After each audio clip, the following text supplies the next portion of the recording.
There are few places in the US as iconic as the Bay. For young people, this city offers promise and progress.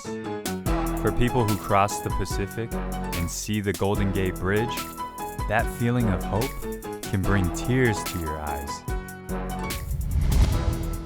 If you're looking to be a fan of basketball, the team that will give you the most faith is the Golden State Warriors. This is the team to idolize, and young fans can admire the stars of our time and the city they represent. Let's get ready to take a dive into the mind of a champion. Golden State Warriors champions once again, back-to-back titles, 3 in 4 years. This is Ben. He has a love for the game, but he still has a lot to learn. So we're gonna go on a journey to meet his favorite NBA players and find out what it takes to be great. That's the motivation there to stay on top. We're gonna explore what they were like before the NBA, Growing up, I would never let him win. what inspires them on and off the court, I hope this interview goes worldwide. and their road to success.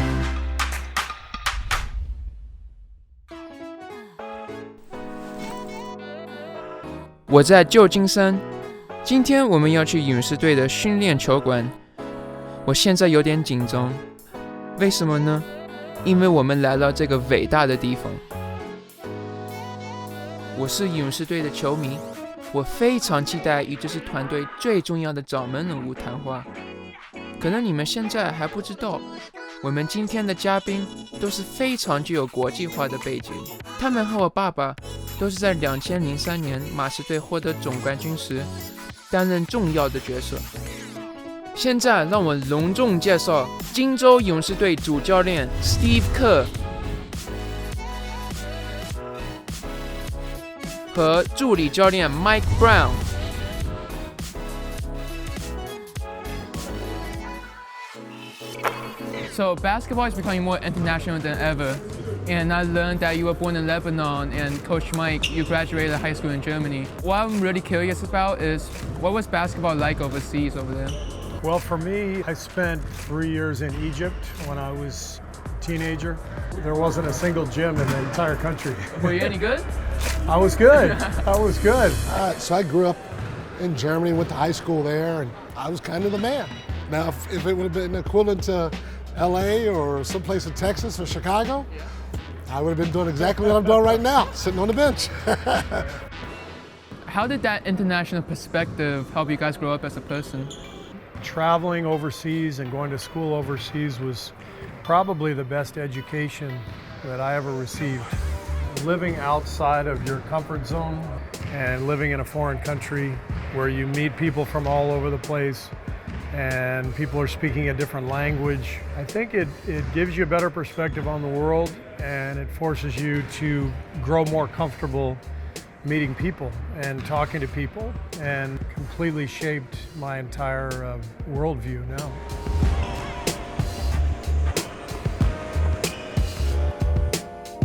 I'm 17 right now, and I just want to know, what were you guys like when you were young? When I was 17, I was extremely shy, and I didn't really talk a whole lot. Doesn't seem like it. No, not now. Now I talk all the time, and I became a commentator for 8 years. And when I got that job, my siblings, I have 3 siblings, a sister and 2 brothers. They said, "You got to be kidding me! You're getting a job talking? You never said anything your whole childhood." So I think basketball for me is what gave me confidence as I got older. It just made me express myself a little bit more, and it made me feel more comfortable in settings. The one thing I know for sure at 17, I could not be doing what you're doing. I was not quite that mature. Oh yeah, I didn't think I can be doing what I'm doing either. I'm here though. Yes. First one was good. First one in. So, you worked with MJ and you worked with LeBron, which are probably one of the best 2 players alive right now. I just want to know, what was the most important lesson you learned from them? Well, the thing that made Michael unique was that he was obviously incredibly talented, but he was the hardest worker on the team. That's what we have here with Steph Curry. That's what we had with Tim Duncan in San Antonio. That sets a tone, I think, for a whole team and a whole organization. And the Bulls, when I played with Michael, everybody worked hard because he did. I used to talk to little kids all the time, and I'd say, hey, you guys think that LeBron walks into a phone booth and then walks out and he's like super LeBron. So no, he spends countless hours not only working on his game, before and after practice, but in the off season too. And then even taking a step further, his intelligence and his feel for the game is off the charts. And that only adds to his talent and his work ethic. Kind of forces everybody else to work that much harder to be better. James on the drive. LeBron is like one of my favorite players of all time, so that's like pretty good to hear. It's really fortunate I can connect with you guys, mainly because of my dad. When he played for the Spurs, you were a player on the Spurs and you were coaching. I just want to know, what was being a part of the Spurs culture like? For me, I went right from Chicago to San Antonio, so from one championship team to another, and from Phil Jackson to Greg Popovich, two of the greatest coaches of all time in basketball. So it just felt normal to me, to be honest with you, because that's what I had grown accustomed to in Chicago, where you had this level of work ethic and focus and people setting their egos aside for the sake of the team. It was a very similar culture. Didn't surprise me at all, but it was fun to be part of it.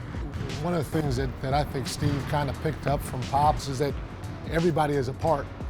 I don't care if you're the custodian or if you're a secretary in the front office or you're an assistant coach. If that team wins, everybody felt like they were a part of it and everybody has a voice. And that's how it is here. And a quick story involving your dad. One of the things that I'll always remember is we're playing in a game, like an actual regular season game, and your dad had an interpreter, Jimmy. Oh, Jimmy, yeah. Yeah, Jimmy Chang. Jimmy Chang, right? Yeah, okay. And Jimmy used to sit behind the bench during games, and we were blowing somebody out, and Pop kicked me off the front of the bench and put Jimmy up front. On the front of the bench. So he moves Jimmy to the front of the bench, and everybody was so fired up. I mean, that was like, to me, that was like one of the highlights of the year. And you could see Jimmy just coaching his butt off. He's like, yeah! I mean, he's getting after it. And everybody's like, yeah, Jimmy, yeah! So it was a good time. But, I say that because that's just Pop. That's something this dude would do too. He makes everybody feel the same. 我还是不敢相信我能有机会与 Steve Kerr 教练和 Mike Brown 教练讲话。